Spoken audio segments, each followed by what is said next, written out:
Good evening and welcome back to Empty Cloud Monastery. My name is Bhante Sudaso and I'm here with Ajahn Wade, our old buddy who's back with us. Who's happy? I'm happy. So everyone loves Ajahn Wade. Me, not so much. So this is the weekly monk chat, the opportunity to ask questions about Buddhism. Anything related to Buddhism, you can type into the comment section and we'll do our best to provide hopefully accurate and even useful answers from time to time. We'll start with homage to the Buddha, and then we'll start going through the questions. Namo tassa bhagavato arahato samma sambuddhassa. Namo tassa bhagavato arahato samma sambuddhassa. Namo tassa bhagavato arahato samma sambuddhassa. Buddhang dhammang sanghang namasami. So hello to all the people joining in online. Hello to Victoria, Sarah, Lydia, Christopher, Nirmala, Hasanta, Sean, Joseph, Kauser Friend, Louisa, Kim, Kumu, Sud, Manal, Bhumika, Jody, Yongchu, and anyone else who's joining in. It's good to see people checking in online. And I see a couple questions already. Here's one from Christopher. It says, how can one incorporate the Dhamma into daily life and when interacting with people? Okay, so Ajahn Wade, you can answer this one. Okay, well, yes.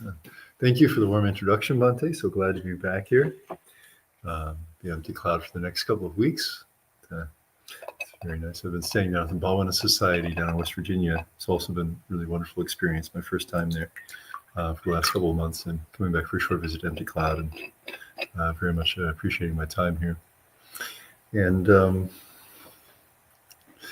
see, how can one incorporate the Dhamma into daily life and when interacting with people? So yes, how to incorporate the Dhamma into daily life. And of course, the Dhamma is all about daily life in terms of the kind of the more mundane aspects and what we experience kind of in our average every day, and also about the extreme events we may experience in life and the once in a lifetime occurrences. And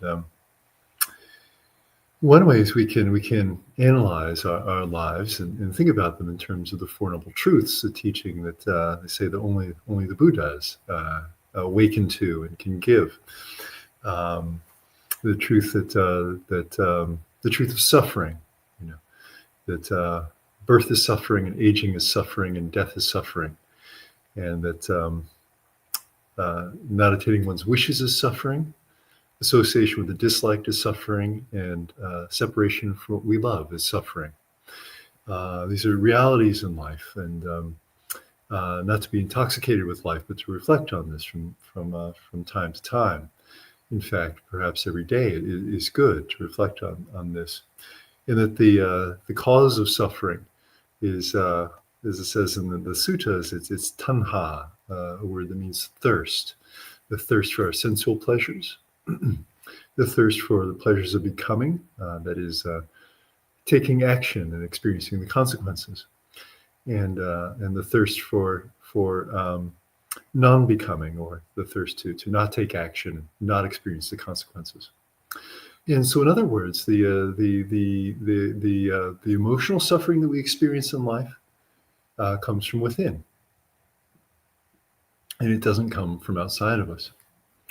And as long as we have the thirst for these three kinds of things within us, that we're subject to rebirth, and therefore all the forms of physical suffering as well. And then the third noble truth that the Buddha taught, which is that there is a cessation of suffering.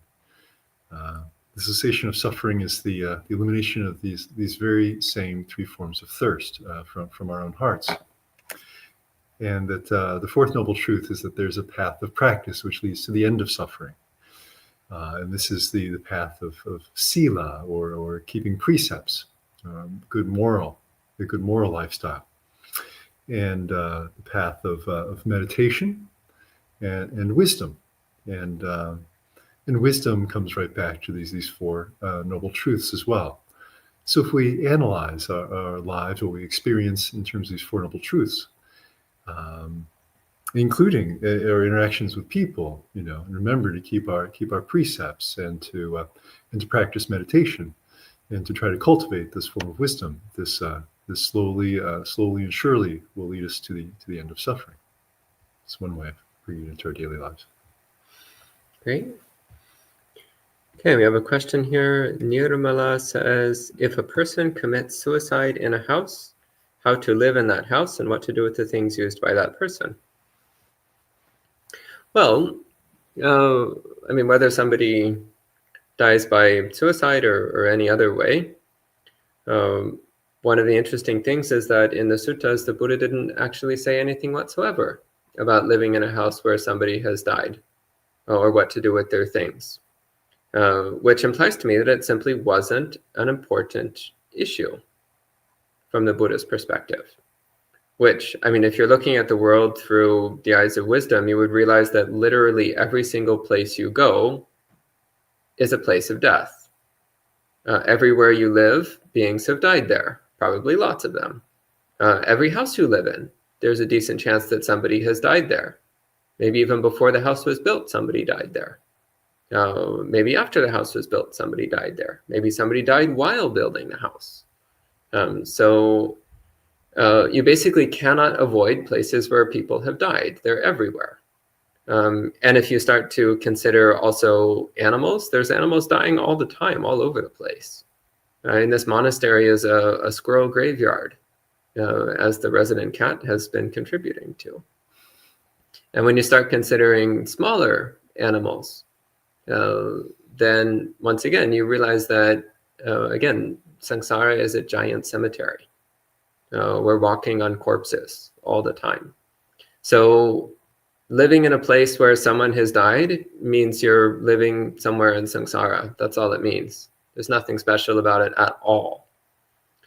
So I know there's some people who have this thing of like, oh, I don't want to live in a house if someone has died there. It's like, well, then you can't live anywhere. People have died literally everywhere.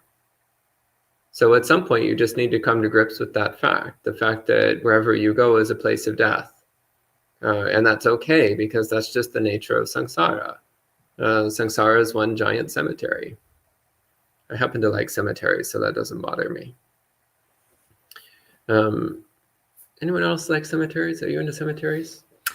Fan of cemeteries? Well, Not I so much. found it beneficial sometimes to meditate in them. Okay. So, I like cemeteries. Where was I going? I had a point here. And similarly, what to do with a person's things? Well, actually, one bit we do have in the suttas is from the Vinaya, which is the instructions on what to do with a monk's supplies when the monk dies. So when a monk dies, they have robes and bowl and a sewing kit and whatever else. Again, we don't usually have a lot of stuff, but some basic stuff. And what's supposed to be done with it is to give it to other monks so that it continues to be used. It becomes the property of the Sangha, so it can be distributed to monks who can use what the previous monk had. And in fact, it's considered an honor to get, for example, the alms bowl of a dead monk. Like if somebody got Ajahn Chah's alms bowl, they wouldn't be like, oh, I can't use that, it's used by a dead person. They would be like, oh, yes, I have Ajahn Chah's alms bowl. What an honor, what a gift. Like I would be very happy. Like if I got Ajahn Wade's alms bowl when he died, I wouldn't be happy about him dying. That would be sad. But getting his alms bowl, that would be an honor. I wouldn't be like, oh, I can't use a dead person's bowl. Living in a house where someone has died, again, whether it's by suicide or otherwise, doesn't affect things as far as I can tell. First off, recognize that that's just normal because everywhere is a place of death. Second, if you want to do something for the person who died, then the standard thing in Buddhist practice is to do good deeds and dedicate merit to that person. Do pujas in their honor and their memory. So Buddha pujas and dedicate the merit to the person who passed away, make offerings to temples and monasteries and monastics. Doesn't even need to be strictly Buddhist, of any religion. It still generates merit that you can then dedicate to the deceased person. And for the things that were used by that person, well, donate them. Donate them to charity. And again, dedicate the merit of that donation to the person who passed away. That's actually a great thing to do. So that then what they left behind goes to good use. And also, by dedicating merit to the person who passed away, you might also be helping them out in whatever condition they're in now, wherever they are now in samsara. Okay. And Victoria says, what advice would you give to someone who plans to visit a monastery for months at a time? I greatly look forward to this opportunity during this upcoming summer for the first time. What do you think? What's your advice for someone visiting a monastery for a long time? Well, let's see. Well, congratulations on this opportunity. Go spend some time at a monastery. It's, I assume you've probably, Victoria, had a chance to stay in a monastery for a short time and found it beneficial. Let's see. What if I see for staying in a monastery? There's so many things about staying in a monastery for months on. Let me see. One thing I could say is that I could relate a story that someone asked me after I'd gone in to live at a Bayagiri monastery, a wonderful monastery out in California, and it was so exhilarating to arrive for my long-term stay there years ago. This was back in 2011. And so exhilarating to go and stay there, and so liberating, and it felt so wonderful to be there. And it took some time to learn the routine, and learn how to fit in. It's kind of an art, learning how to fit into a monastery, how you really will fit in there, and learn the duties you should perform. And it can be a challenge to change your schedule on a long-term basis, your eating schedule, and the schedule of waking up early, for example, to go to morning pujas if you're not a morning person, and this sort of thing. But still, I found it a really wonderful experience. Is what I wanted to be doing. But after some time, I found that some of my old mental habits were just kind of restarting that I remember from lay life, and so some good and some not so good. And I remember a lady asking me after I'd been there a few months, so have you found anything surprising about staying here at the monastery? And I thought about it for several seconds. I paused and really thought about it. I said, actually, there's something that's pretty surprising. I said, that is that even here, I can be in a bad mood. And so I learned that wherever I went, that as I was saying earlier, in response to the other question, that emotional suffering that we experience, it comes from within us, and so this was a good lesson in how true this was, and seeing, I was in a place that was kind of suited my dreams, but still I could even be in a bad mood there. And so I think that a wonderful thing about being in a monastery is that you have a relatively constant schedule usually, and kind of repetitive routine. Sometimes this can be challenging, just getting used to that, the lack of variety in the schedule and so on. But if you notice that this helps you to see how your mind changes, the ups and downs of the mind. And if you take that in stride, that the monastery is quite likely to be very similar from day to day, but your mind is going to change. And you can see that this is the mind changing, and how the mind is independent of the conditions. This can be a really wonderful learning experience. So that's one thing I can say. Okay. Okay, and we have a question here from Joe. Joe says, could you speak about the threefold aspect of body, speech, and mind?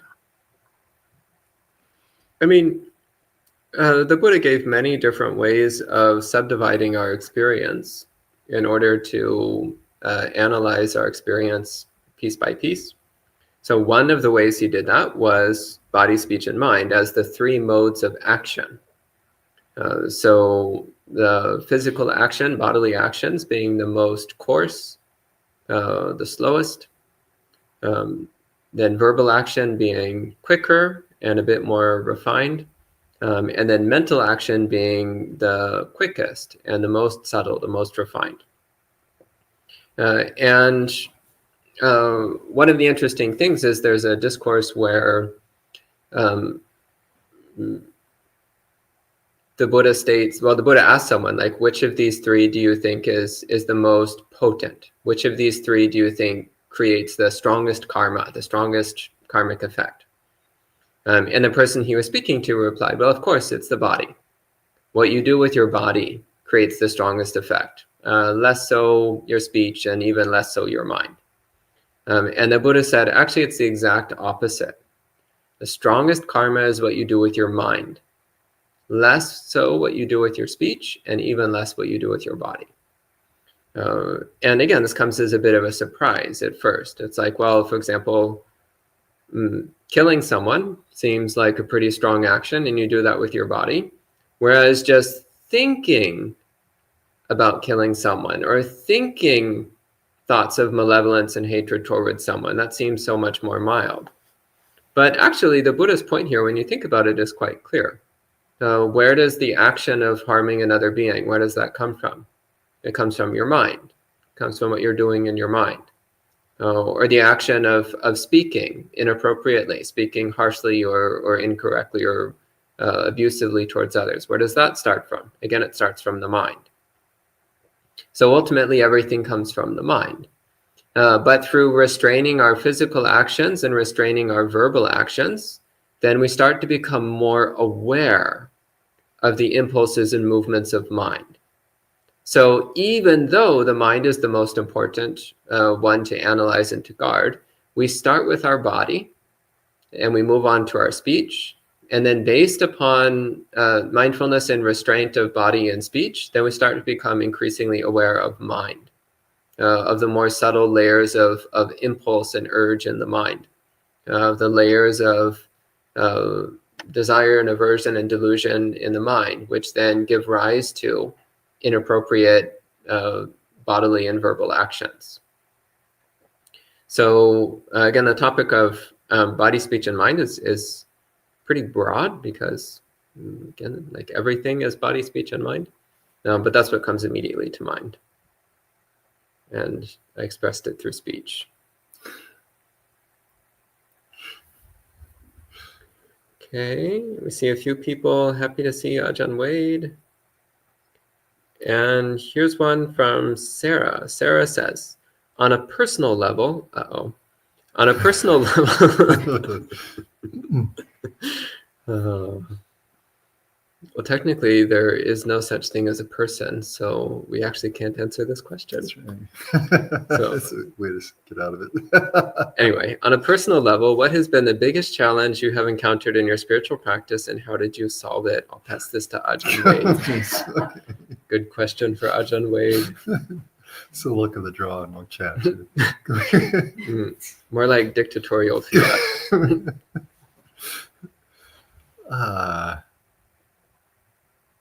What's the biggest challenge we encountered? I don't know. Sometimes you see like every day is so challenging. So what was the biggest challenge? Maybe it's like, well, there was today, and before that there was yesterday. Sometimes there's these questions on Monk Chat are the biggest challenge. It's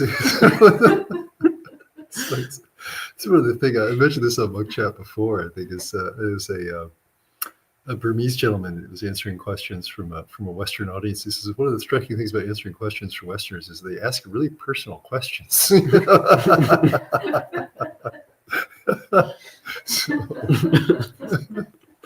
let's see, the biggest challenge.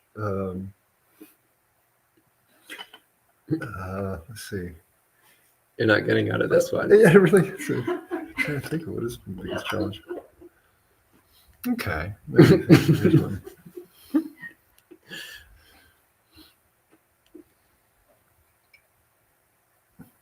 That sounds awfully personal. Maybe I'll go for another biggest challenge.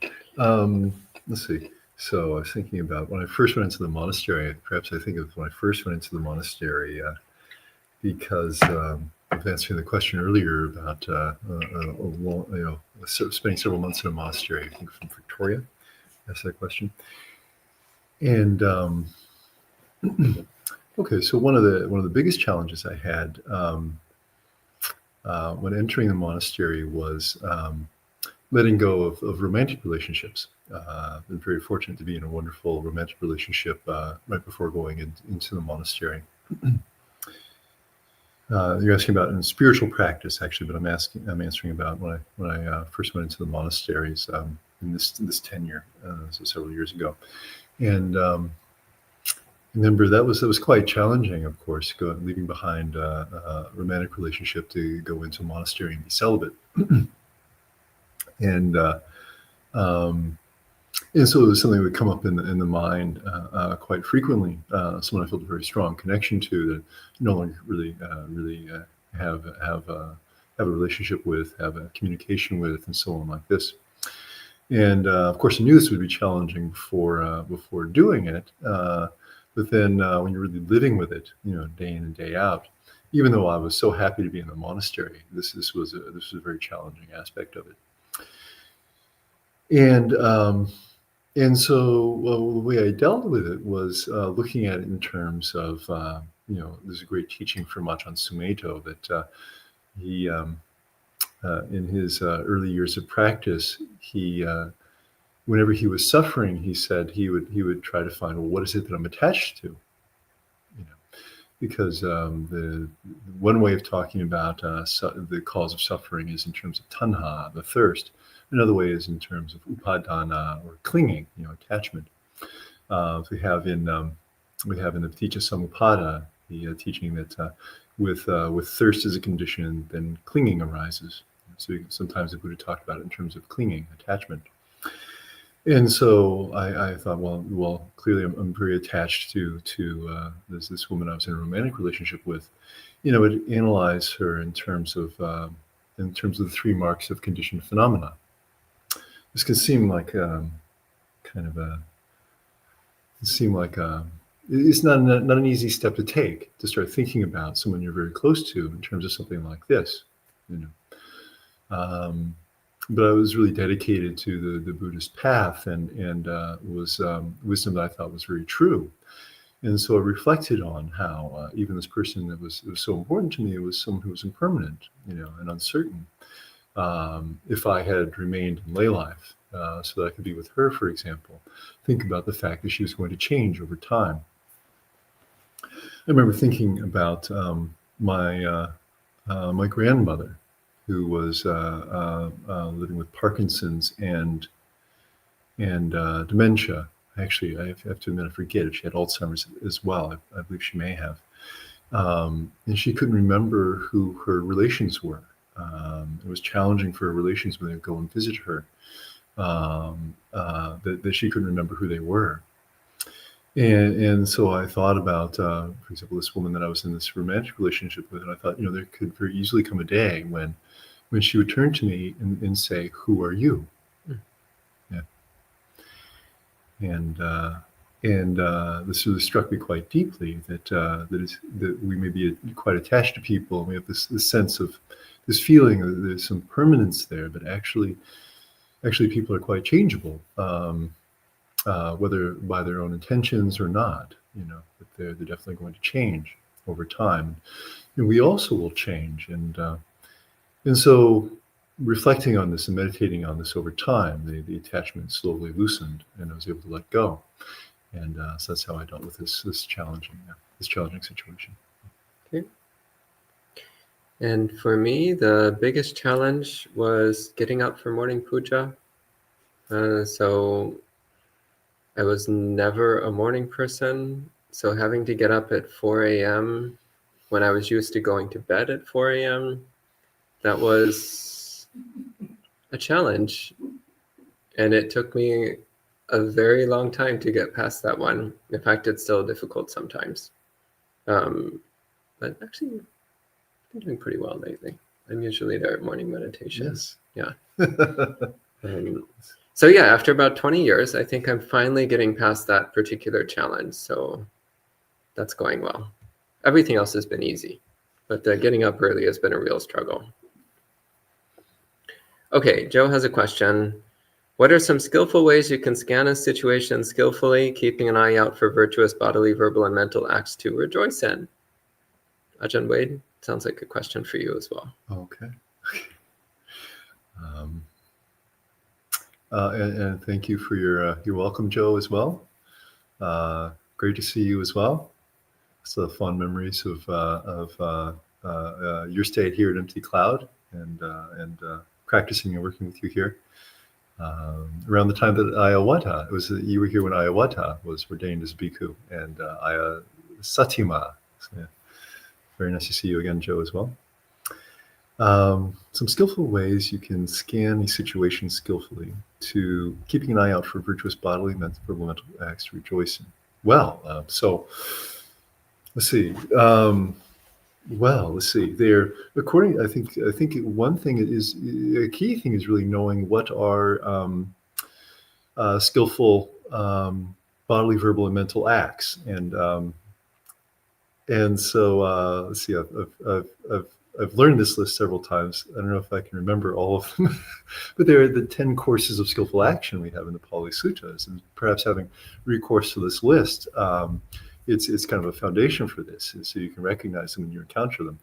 Let's see if I can remember what they are. Boy, let's see. So we have not harming living beings, not stealing, not engaging in sexual misconduct. So three bodily actions, as I recall. And then there's 4 verbal actions that are. Well, let's see. So I should handle this a little bit differently. So killing or harming living beings, I'll start again at number 1, is unskillful. But developing loving kindness for living beings is skillful. So please correct me if I get this wrong, Bhante. This is okay. And then stealing is unskillful. It's one of the 10 courses of unskillful action. But generosity is skillful. Okay. And then sexual misconduct is unskillful. And not engaging in sexual misconduct is skillful. Okay, so it's both the unskillful aspect and the skillful aspect. And then when we get to skillful and unskillful verbal actions, we have lying is unskillful, but being honest and not lying is skillful. And then not engaging in idle chatter is skillful. So speaking words that are pertinent and worth listening to, we could say in other words, is skillful, but engaging in idle chatter is unskillful. Engaging in divisive speech is unskillful, and engaging in speech that encourages unity and harmony between people is skillful. And abusive speech. Abusive speech, thank you. Yeah. So yes, harsh and abusive speech is unskillful, but pleasant speech is skillful. Okay. Let's see. So then so that's four skillful and unskillful forms of activity with regard to speech, and then there are 3 with regard to mental activity. One is let's see. So greed is unskillful, and reducing greed is skillful. Aversion or hatred is unskillful, but non-hatred is skillful. And delusion is unskillful, but the development of right view is skillful. So those are the, hopefully I've got that right, the 10 courses of unskillful conduct and the 10 courses of skillful. And so if we can learn these and bear them in mind, and it'll help us to recognize these acts when we come across them in our daily activities. Yeah. Okay, good. And Sarah says, in my heart, I am considering exploring monasticism to the extent possible for me as a trans woman. Is having a clear and bold purpose like this in my practice good or bad? Well, I mean, I don't know you well enough to say, but generally speaking, what I do say is that if somebody is interested in monasticism, then they should go and spend some time in monasteries and explore that interest. And if somebody has any draw towards monastic life, then they should investigate that to see how deep that goes. And generally speaking, about 95% of the people who have some interest in monastic life, they go and spend some time in monasteries and realize that they're actually much happier being lay people. And they continue living a lay Buddhist life, possibly periodically spending time in monasteries just because it's a good way to strengthen your practice, but without becoming monastics. So this is what happens with the vast majority of people. But sometimes when somebody feels a draw towards monasticism, sometimes that indicates that there's something there.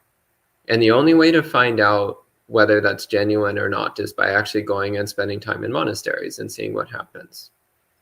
And what sometimes happens, again, not very often, but once in a while, somebody goes and they start staying in monasteries and they're like, oh yes, this is the life for me. This is what I need to be doing.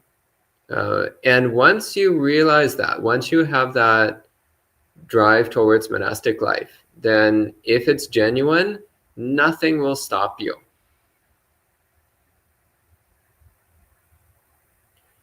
And so something like being a trans person, that is going to limit your options a bit. There's a lot of monasteries which are not going to accept you because of that. But there's also some monasteries where that isn't an issue, where it's not going to affect your candidacy for monastic life. And if your drive towards monastic life is sufficiently strong, then you will not stop until you find the right conditions to begin and proceed. And if you drop out somewhere along the way, then that also says something. It says that maybe you're not so interested in being a monastic after all. My observation, so after 20 years in monastic life, my observation is that people who want to become monks become monks.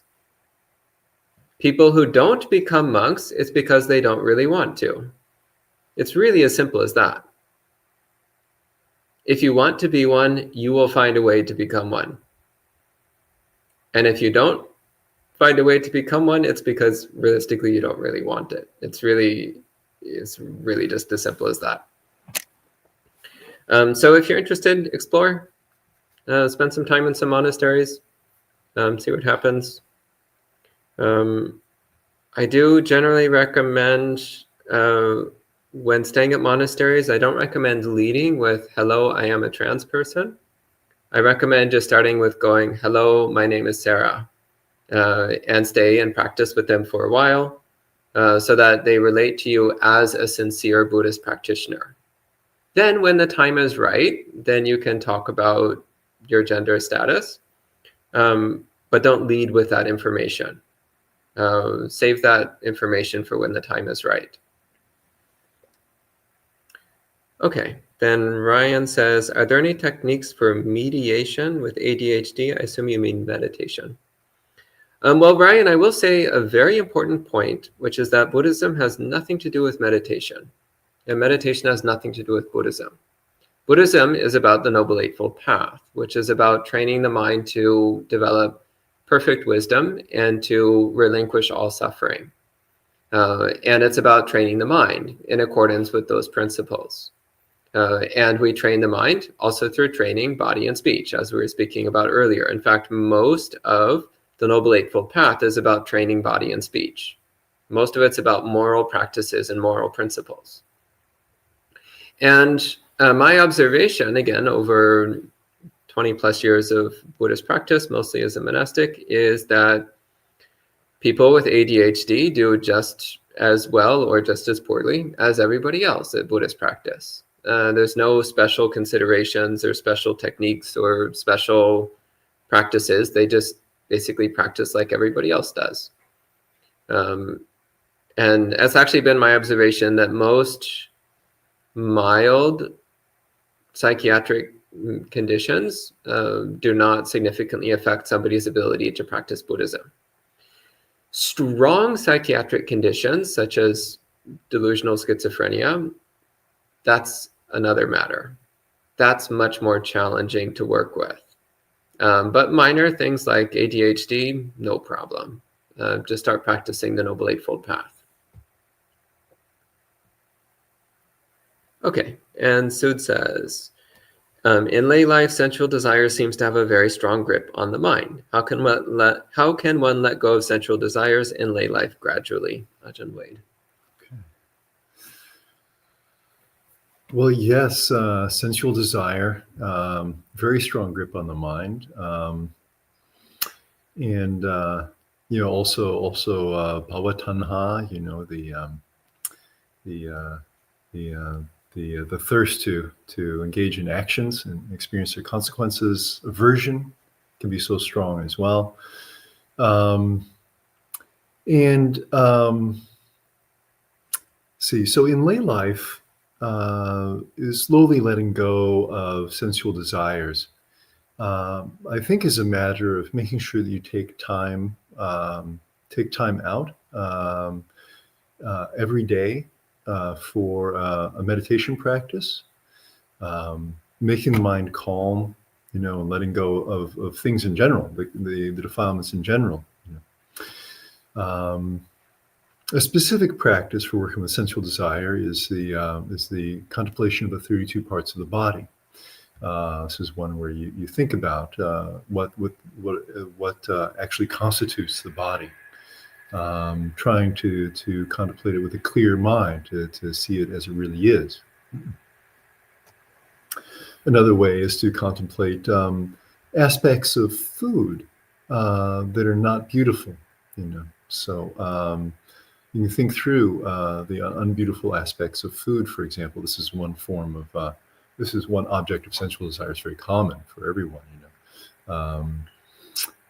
You can even reflect on, just even in a simple way, about all of the work that goes into it, and that is, it goes into eating, and the negative health consequences of many kinds of foods we really love, for example, these kinds of things.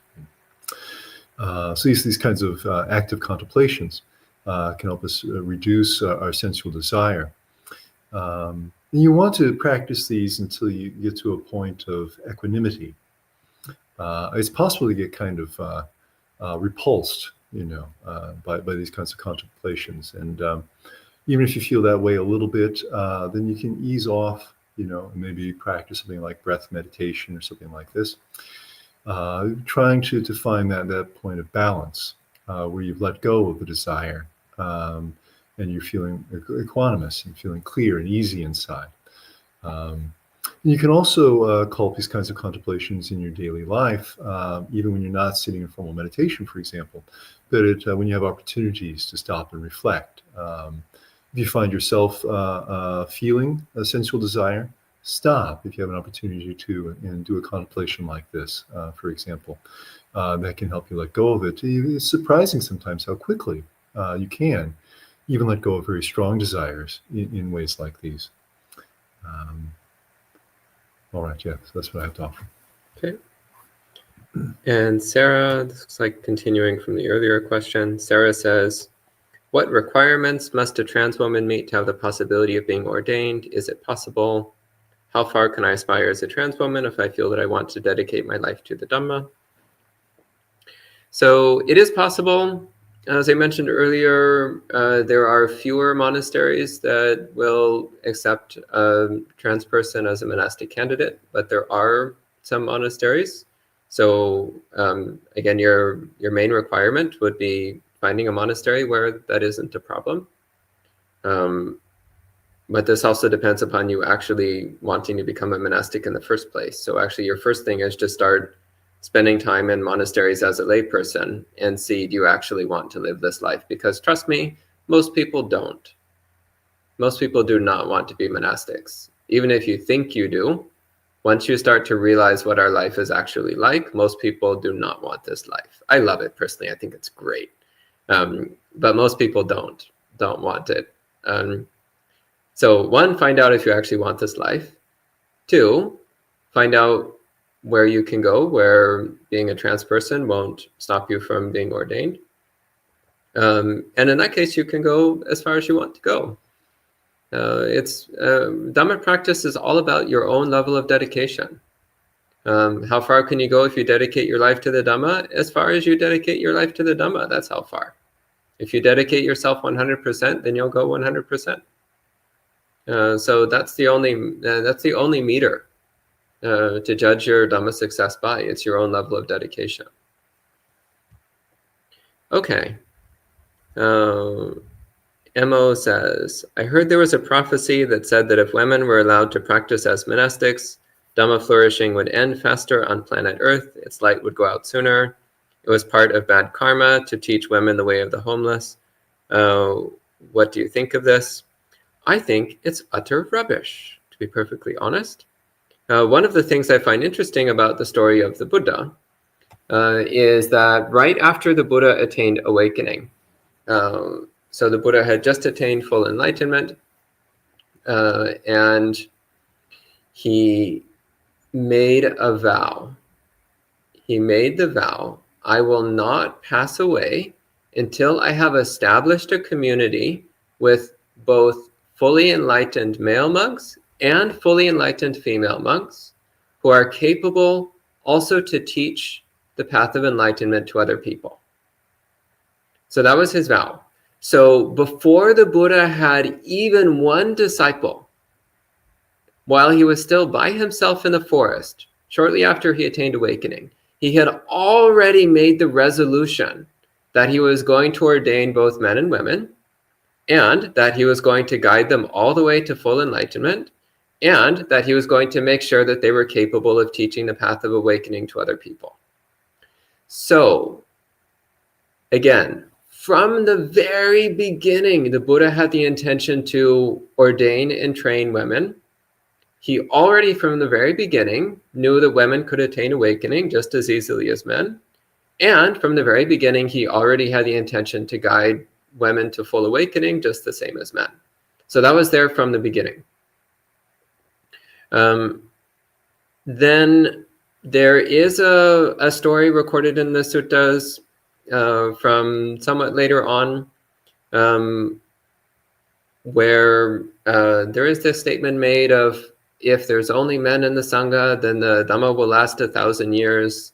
But if there's both men and women, it will only last 500 years.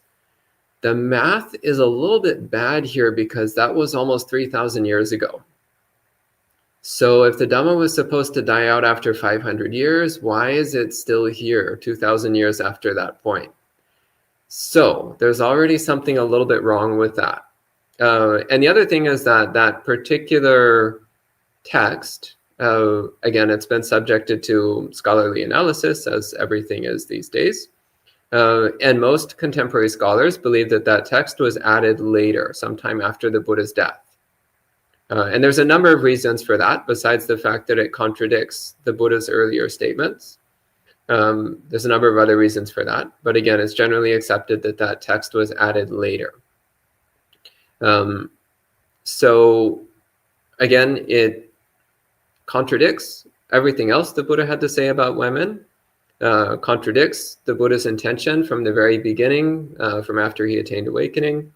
And again, according to scholarly analysis, it's clearly not something that came from the time of the Buddha. So I think we can safely set that particular prophecy aside as being something that's not relevant to Buddhism. One of the things I also find interesting is that you'll often hear people say things like, oh, in the suttas, doesn't it say that it's harder for women to attain awakening?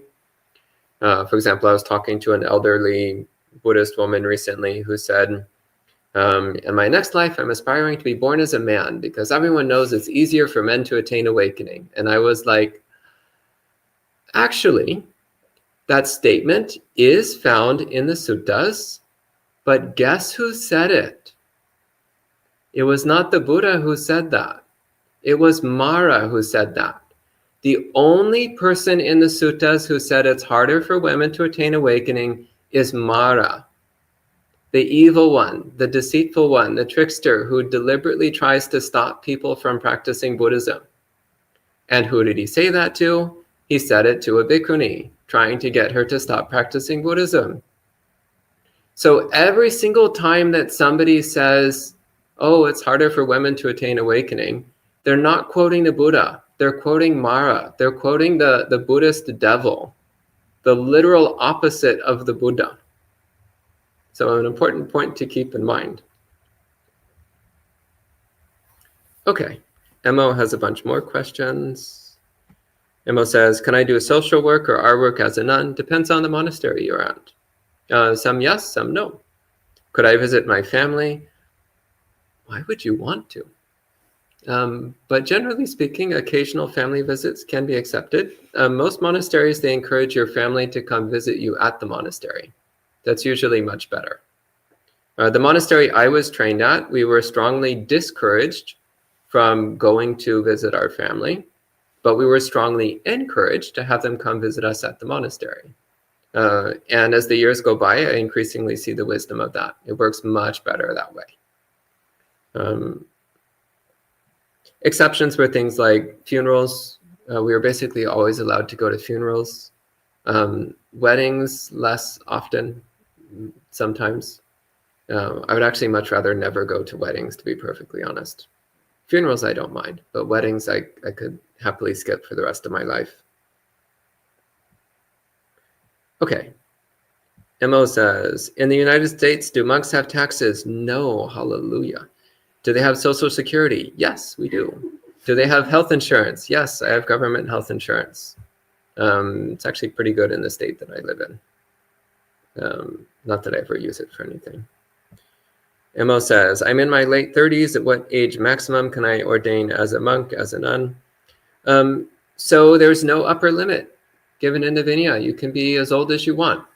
However, the older you get, the harder it gets, and also the less time you have. If you wait to become a monk until you're 120, well, that's not so great, is it? Actually, the Buddha really encouraged to become ordained when you're still young and healthy. Don't waste time. Don't wait until you're old and decrepit with a weak and frail body and a weak and frail mind. Do it while you're young and strong and vigorous with a bright and clear mind. That's the best time to start. Again, the Vinaya itself doesn't give a maximum age limit, but many monasteries do. And a common age limit is 50. If you're over 50, then your options shrink dramatically. So if you're interested in becoming a monk, start exploring it now while you're still in your 30s. If you wait any longer, then you're going to start running into problems.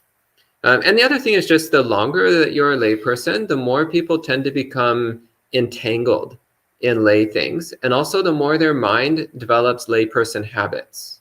And the stronger those layperson habits are in your mind, the harder it is to break them when you become a monastic. That's another reason why it's good not to wait too long.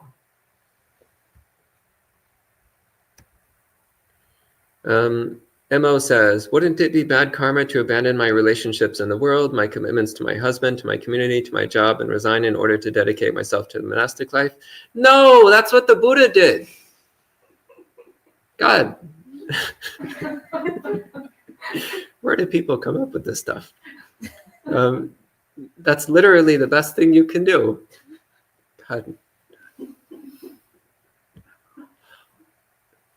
Do you feel me on this one? Well, so it may be a little bit of a question of what kinds of commitments does she have, but to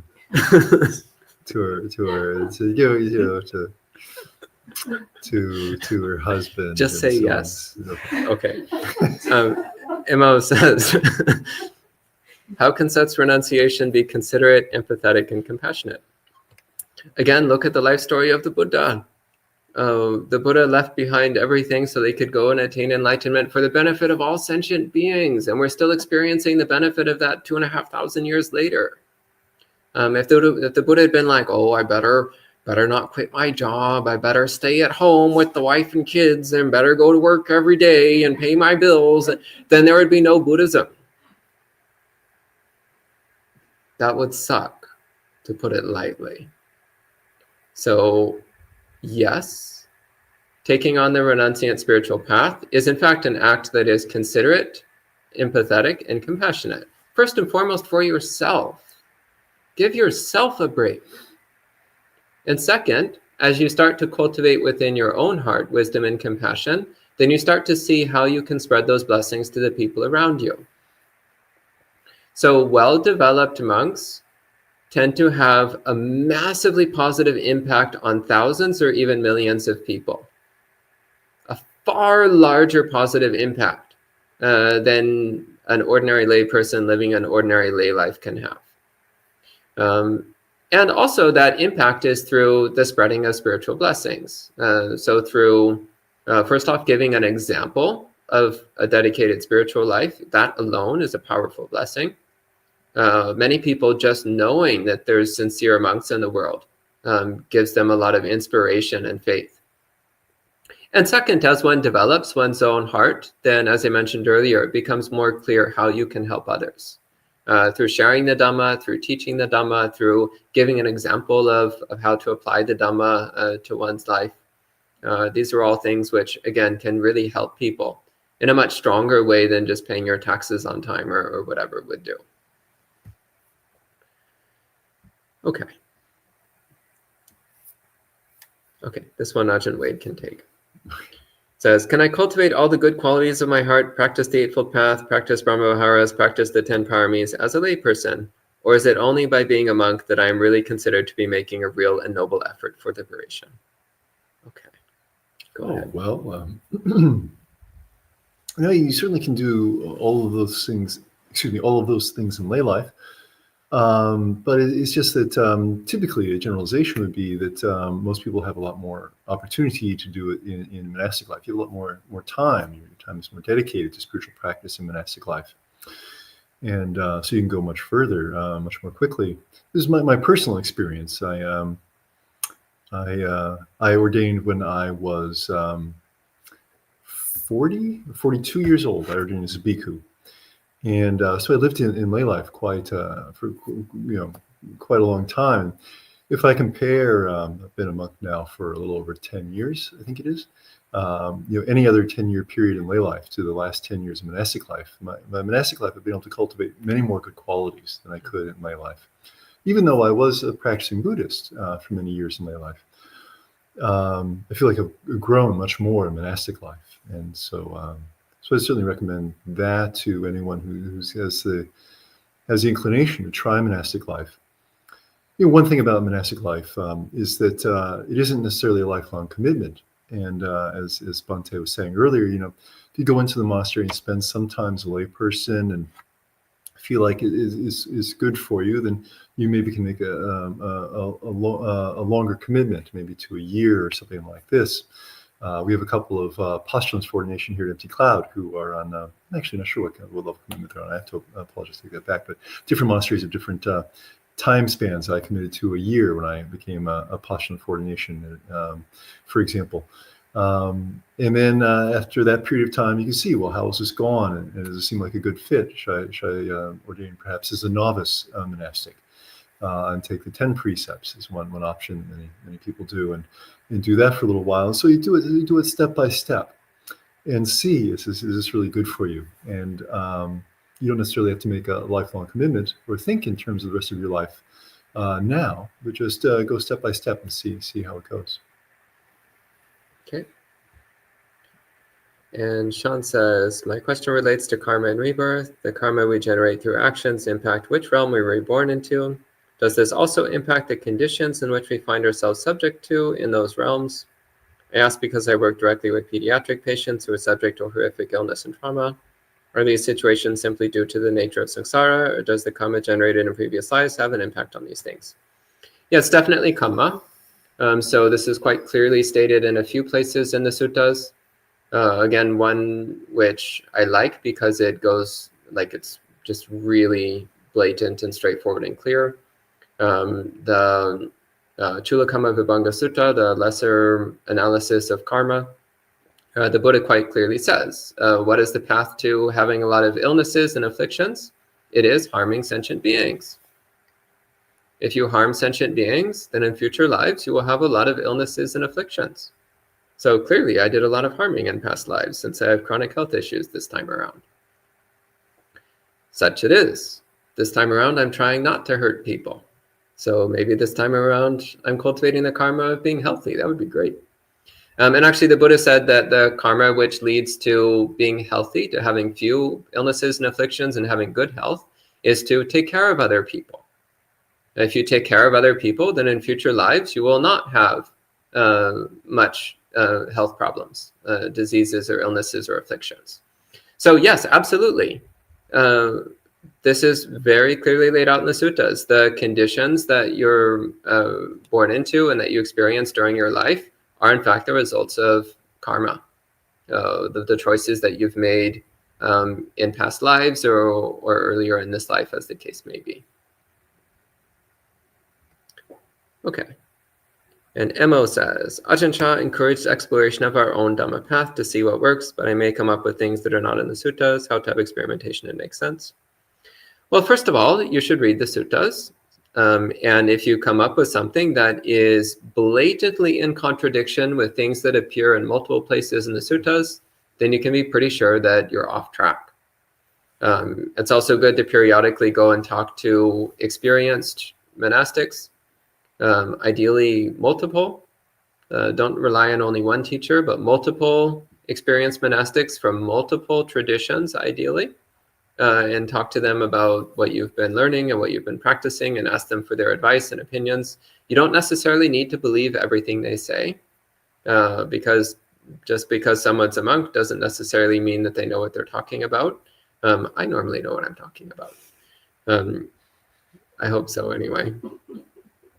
But still, it's good to go and share your views and opinions and practices and ask what they think, because often you'll get interesting advice or interesting information. But yeah, you have to read the suttas. I really can't emphasize this enough. If you want to practice Buddhism, you have to read the suttas. Otherwise, you're just shooting in the dark. Otherwise, you really don't know what you're doing. Blind leading the blind and all that.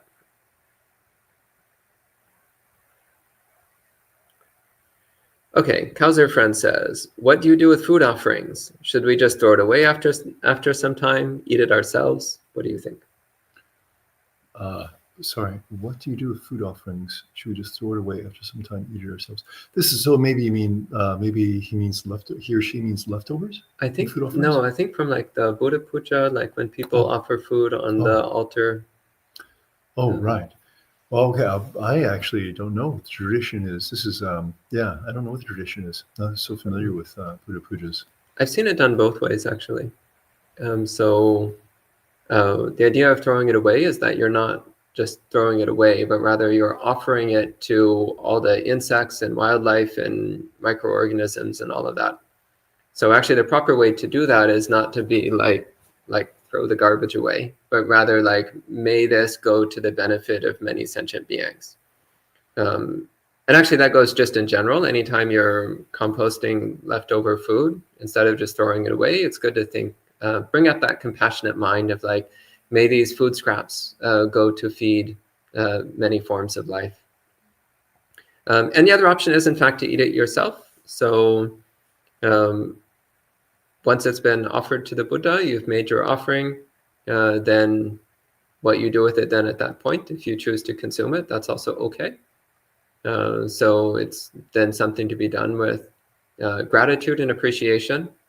So one thing which I've really remembered over the years is when I was a junior monk, another monk told me that every time we eat, we should be grateful to the Buddha, because it's the result of the Buddha's great parami, the Buddha's great spiritual practice, that we are able to be monks and we're able to receive alms food and we're able to have alms food to eat.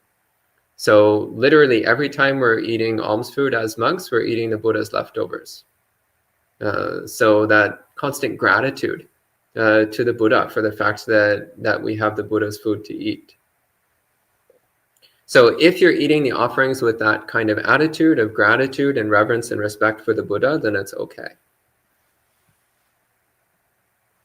Okay, and HPD says, can you explain if engaged Buddhism is an American cultural movement?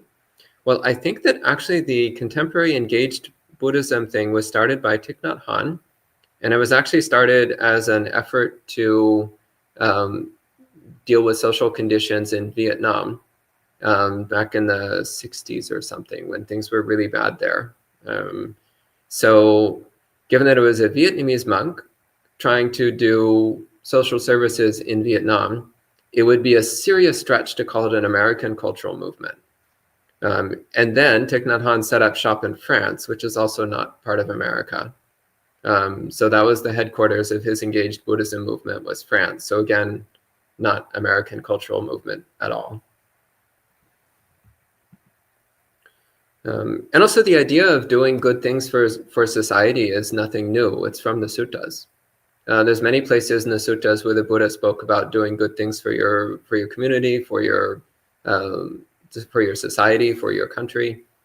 So doing social services and things of benefit for the community as a whole, for your society as a whole, not just for yourself and your family, but for your extended society as well. That's right from the suttas. There's even places in the suttas where the Buddha gave advice for how governments should operate, how they should run. And again, it's things like social services, welfare programs, supports for the poor, supports for the unemployed, and so on. Like the Buddha was actually quite a socialist if you look at the advice he gave to governments. Doesn't mean people actually followed his advice, but it is there in the suttas. Okay. Kumu says, the Mahavedala Sutta explains immeasurable apamana cetovimutti via developing the metta meditation to its ultimate level. Does this differ from unshakable vimutti nibbana? Yes, it does differ. So cultivating the Brahma Viharas is a samadhi practice. It's a way of stabilizing the mind. It's a way of clearing away the hindrances so that the mind can become very peaceful and very joyful. But it does not permanently transform the mind. So the permanent transformation of the mind is only possible through the cultivation of anicca sanya, dukkha sanya, and anatta sanya. So the recognition of the three characteristics, that all things are non-persistent, inherently unsatisfying, and ultimately impersonal. So that's the way that one permanently transforms the mind and attains complete liberation. Whereas the cultivation of the mind of loving kindness, for example, brings about what's called temporary liberation. Because while the mind is completely absorbed in loving kindness, then it is temporarily free of defilements. It's temporarily free of greed, hatred, and self-centeredness, but not permanently. When one comes out of that meditative state, then one's old defilements will start to reappear in the mind because they haven't actually been removed. So no, the immeasurable mental liberation through loving kindness meditation is not the unshakable liberation of full awakening. They're two different things. But there is some similarity. Again, through cultivating practices like loving kindness, we can get a little preview of what's possible, a little preview of what it's like when we drop our defilements. But it's not the same thing because it's temporary. Gregory asks, what meditation techniques did the Buddha teach to cultivate upekkha? Do you want to talk about upekkha? Sure. Okay. Yes, Gregory, hello. Great question, upekkha. So let's see. We can think of a few that we find in the suttas. One is the recollection that we are the owners of our actions and they're dependent on our actions. And whatever we do, whether it's good or bad, of that will be the heir. This is actually one of the 5 subjects of frequent recollection. One of the subjects the Buddha said that all people, whether they're monastics or lay people, should reflect on frequently. And so with regard to our present circumstances, we can reflect, I'm the owner of my actions, live dependent on my actions. And think that, whether I'm experiencing suffering or pleasure, that it's a cause and effect relationship playing out. And this can bring about equanimity in the mind. We also can reflect on this with regard to other people, other living beings. That all beings are the owners of their actions. This also can help us to feel equanimous about the situations other living beings find themselves in. They're simply experiencing the playing out of a cause and effect relationship. Another way is to reflect on that which we find beautiful or something that we experience liking for. If we think of greed, aversion, and delusion as the three kilesas or defilements. Greed, aversion, and delusion, sometimes referred to as liking and disliking and delusion. If we're experiencing greed or liking for something, if we reflect on the unlikable aspects of that, then that can help us feel more equanimous about it. So for example, if we see one example is if we see some of us are very attracted to a big slice of double fudge chocolate cake. It can look so unequivocally attractive and likable. But if we reflect on something about it that might be unattractive, so for example, if we're on a low cholesterol diet, we think about how much cholesterol is in that cake, then that can make us feel more equanimous about it. This kind of thing. If we see something, or if we have a sensory experience that brings up aversion or disliking, you think about what's actually attractive about it, or what's likable about it, as it says in the sutras, what's beautiful about it, and this can help us to feel more equanimous about it. Okay. Okay. Oh, you had more to say? Let's see. Those are some. There's another one actually. Maybe if you humor me for one more, maybe there is something in the suttas where I forget if maybe you could correct me, Bhante, if it's Sariputta or if it's the Buddha who talks about making the mind like earth, water, air, or fire. That's the Buddha and the advice to Rahula, Maharahula Vada Sutta. Okay, thank you, Bhante. Yes. So if you reflect on how the earth is not bothered by whatever someone throws on it. Someone may throw trash on the earth, for example, but the earth isn't bothered by this. It remains perfectly equanimous. We can emulate that quality by bringing this to mind. Similarly, water is not troubled by whatever it washes away. You can use it to wash away any kind of filth, and it doesn't bother the water. I think it's with the air. It's whatever is caught up in its wind. It doesn't bother the air. And with fire, whatever you put into fire to burn, whether it's beautiful or if it's disgusting, whatever it may be, it doesn't make any difference to the fire. It burns up all things, regardless. And so emulating this quality of the four elements, we can feel more equanimous. Which reminds me of another one. That's good. I mean, I could talk about equanimity all day long. Okay, well, you should have answered this question. Well, I already know what I'm going to say. Okay. I want to hear what you have to say. So there's one more. The four elements reminds me of this is kind of specific to someone who is to a living being that you're. I think the example in the sutras is in regard to a living being that you're feeling aversion towards. I think it could also work with someone you're feeling greed towards or liking. You think about well, which element within them is it that I'm feeling this for? So if you consider that the bodies of living beings are composed of the four great elements, so matter in its solid, liquid, or gaseous state, or energy, so the four great elements. Well, if you break down living beings into these four elements, exactly which element is it that you're experiencing this feeling of liking or disliking for? This kind of a contemplation. So you can analyze beings down to other kinds of aspects as well. What kind of you think about the five khandas. Which khanda is it exactly that's bringing up this feeling in me? And this helps us to break down the whole situation so that it doesn't evoke these same kind of feelings anymore. And we can feel more equanimous as well. Great. And Olga says, is it okay to have a Buddha statue as a wallpaper on your phone? Yes. Absolutely. In fact, I recommend it. It's much better than Kim Kardashian or whatever people would use these days. I don't know. Is she still a thing? Do people still follow her? No, she's not a thing anymore. Wow, I'm out of date. I get out of date so quickly. She was popular, what, 10 years ago? Who's popular these days? I need to update my cultural references. What's that? Taylor Swift. I don't even know who that is. But then I also didn't know who Kim Kardashian was until 10 years ago. And then I started using her as my like icon of superficiality.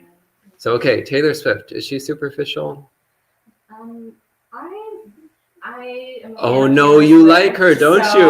Oh no, bias. Okay, you better not have a wallpaper of her on your phone. No, I actually have a Thich Nhat Hanh quote on Okay. my wallpaper. Much better. Anyway, long story short, yes, you should have Buddha images as your phone wallpaper rather than whatever worldly junk people normally have. Is that disrespectful to Buddhists? No, of course not. In fact, I see it all the time. Dedicated Buddhists from Buddhist families and Buddhist cultures that have Buddha images all over their phones and cars and everything. It's great. Keeps you thinking about the Buddha rather than thinking about whatever superficial celebrities people are into these days, whose names may or may not be Taylor Swift. Okay. It's one of the things about being a monk is that my pop culture references are always about 1 or 2 decades out of date. Okay, or more in some It also cases. happens as you get older. I make pop cultural references from 10 or 20 years ago, and people don't know what I'm talking about. So Yeah, I mean, I still use slang from when I was a teenager, which apparently is incomprehensible to modern audiences. Okay, moving on. Fun times. We have a few minutes left. Let's see how many more questions we can get through. Okay, Sarah says, when I think of being free from samsara, sometimes that creates aversion, and my mind tends to think in a catastrophic way about the world. How to balance that with contemplate virtue and not judge the world? Ajahn Wade? Okay. Let's see, I need to read through this again. Let's see, I'm not sure I quite got this. When I think of being free from samsara, sometimes that creates aversion, and my mind tends to think in a catastrophic way about the world. Well, I don't understand. What is the connection with thinking about being free from samsara and thinking in a catastrophic way about the world? Maybe meaning that is it the other way around, that like you think about the world in a catastrophic way and that makes you want to be free from samsara?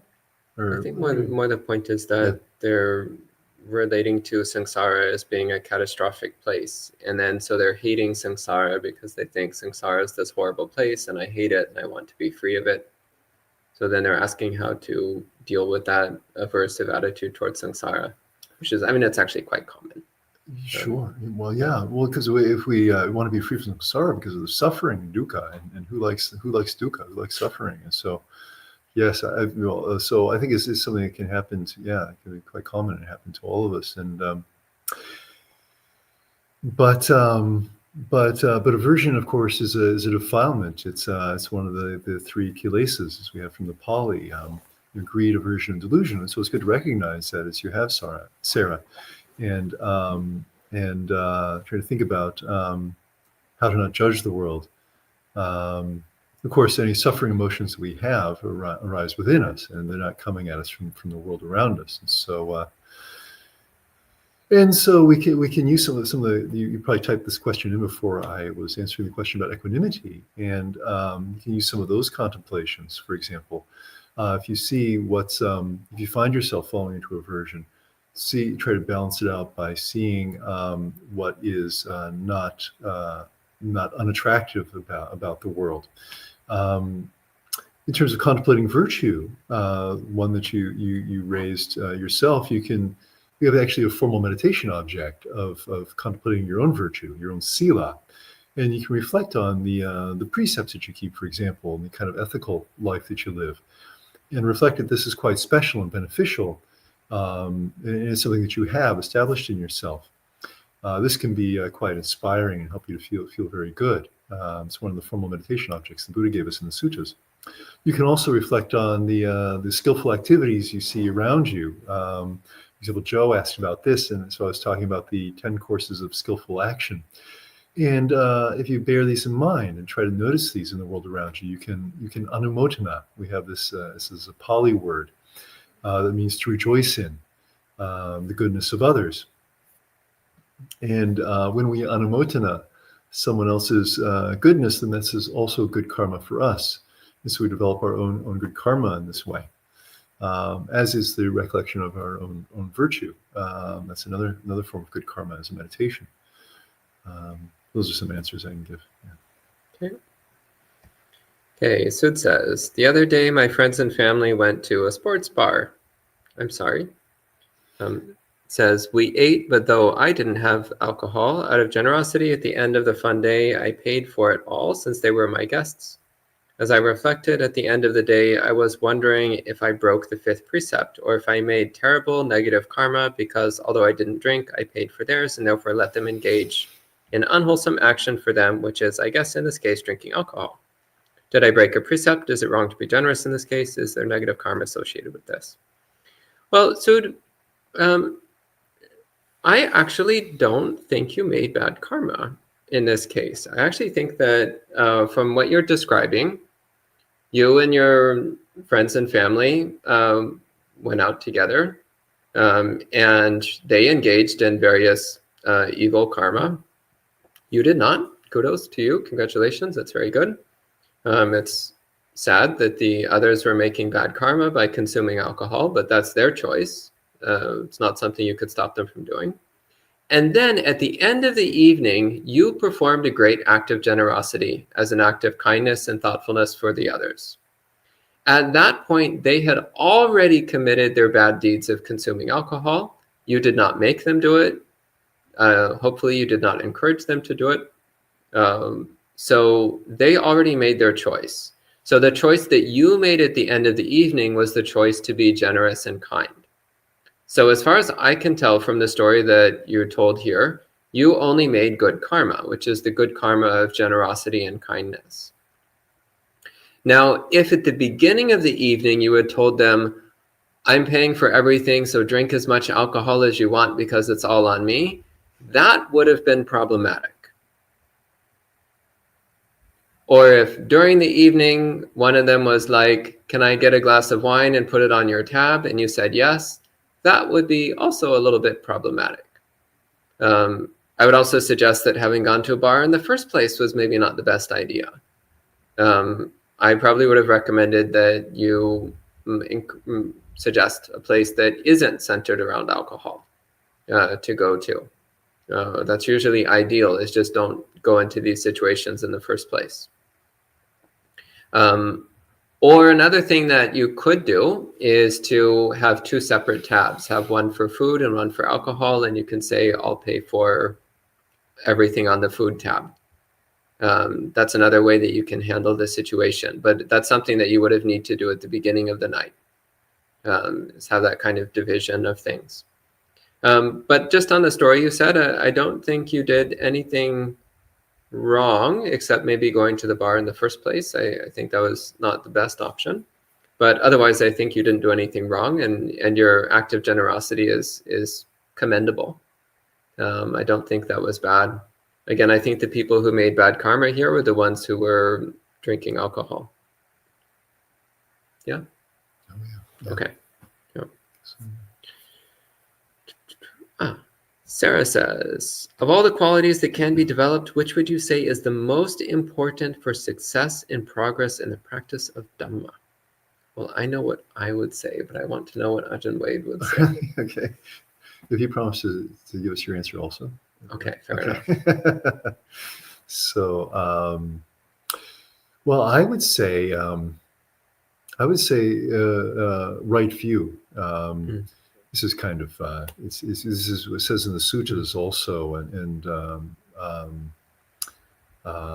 so I'm cheating a little bit. I'm just saying what it says in the suttas actually. So as I said, I would say right view, but it's what it says in the suttas, and yes, so right view. It says in the suttas, the Buddha gives a simile that just as the first rays on the horizon foretell the dawn, the rising of the sun, then right view foretells the rising of all skillful actions of body, speech, and mind. Yeah, and so right view comes first,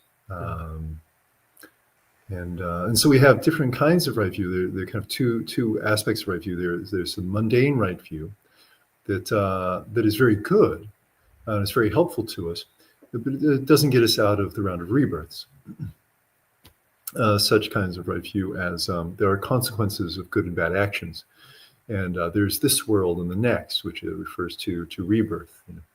And there are seekers and sages who have seen this world and the next, and they proclaim it for the many folk.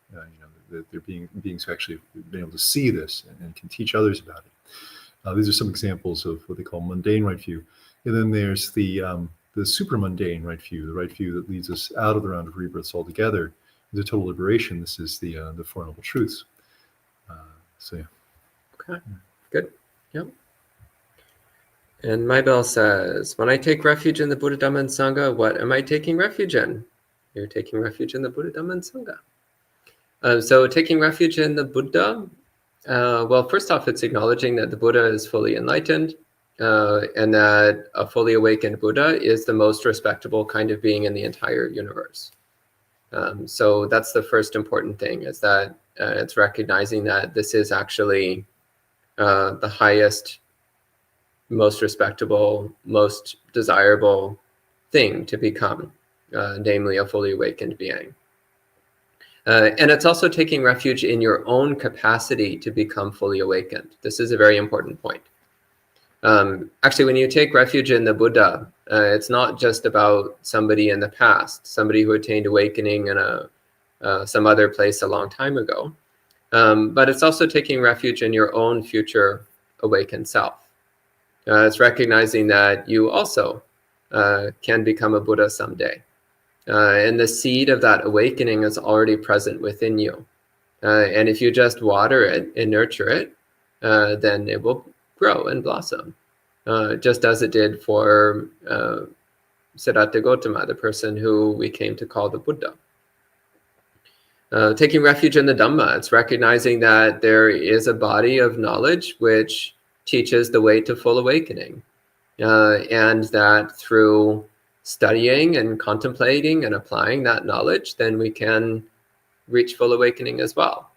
So taking refuge in the Dhamma means cultivating a deep respect and appreciation, first and foremost, for the suttas, this body of knowledge of the Buddha's teachings, and in trying to apply that to our lives and really making a sincere effort to study and contemplate and learn the Buddha's teachings so that we can live in accordance with them.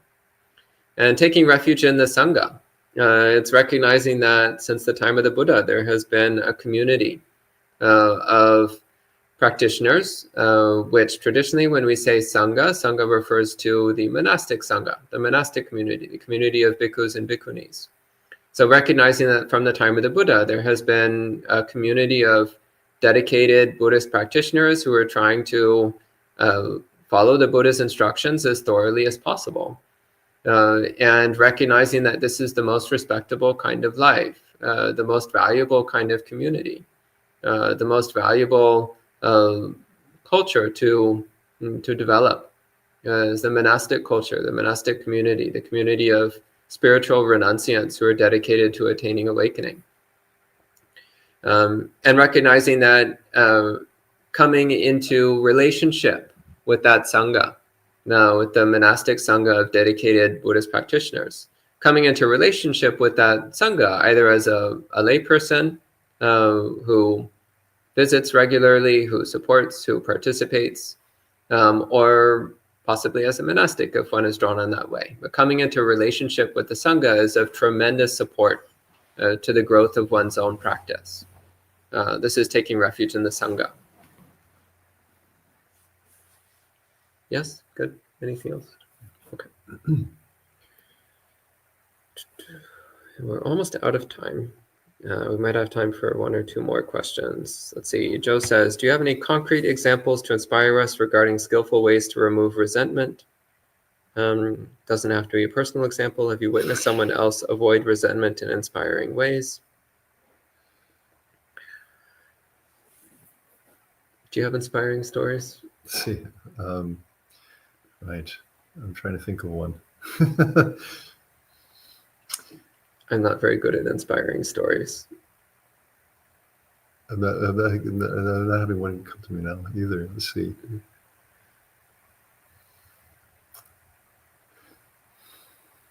Okay, moving on. Sorry, Joe.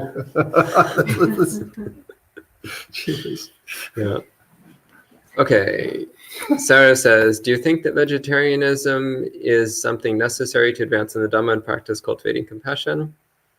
Actually, no, because in the early suttas, it's not mandated. And for monks in particular, the early Vinaya does not require vegetarianism. But there are a number of stipulations. So if we believe that an animal was killed specifically to feed us, then we cannot receive it. We must refuse it. So if somebody is like, oh, I went fishing to catch some fish for the monastery, then we can't receive it. But if we're just out doing alms round with our bowl and somebody happens to put some fish in our bowl, then we can eat it because it wasn't killed for us in particular. So that's what we have in the early Vinaya. With lay people, it's a little more complicated because in the description of right livelihood, one of the things that's mentioned is to avoid trade in meat. It's actually one of the things that's mentioned, along with trade in alcohol, trade in poisons, trade in living beings, which includes slavery. So for lay people, it's a little more complicated because you have the precept of not killing sentient beings. So that means you can't go hunting or fishing yourself. And also the description of right livelihood includes not trading in meat. So that means you can't go to the store and buy it. So that gets a little bit complicated. So as a layperson, how are you coming across these things? As a monk, it's pretty clear because we rely upon the offerings of others. So if somebody else just spontaneously happens to give us a piece of meat, well, we're not karmically responsible for it. But if you're going to the store and buying meat, then you are karmically responsible. It's not as strong as if you killed the animal yourself, but you are still karmically responsible to some degree. So in that case, you really need to ask yourself why you're doing it. So are you doing it as a necessity, as in you are physically incapable of living on a vegetarian diet? In which case you should be eating the smallest amount of meat possible in order to sustain your health. You should be viewing it as medicine, not as something that you eat because it's pleasant and like, oh, I feel like having ground beef today. It's like, well, no. You should be asking yourself, is this medicine which is necessary for my health? And if so, you should view it the same way as taking any other medicine. Take it in the right quantity and only to the extent necessary. And if it's not necessary, then skip it. Because the animal industry is one of the most horrific things that humans do these days. The mistreatment of animals, especially in factory farm environments, is absolutely barbaric. It's utterly nightmarish. And so contributing to that degree of suffering is unacceptable. So again, if you're somebody who literally needs it for their health, who literally cannot live an appropriate life without eating meat, well then your karma is a little bit lighter because you're coming from an approach of medical need. But if you're someone who just likes to eat meat because it tastes good or you like the texture or it's fun or something, then that's a bit more problematic. It's like, oh, I want other beings to suffer so that I can have a nice lunch. It's like, well, that's a problematic attitude and that needs to be examined. So I would say for lay people, if you are capable of living on a vegetarian diet, then you should.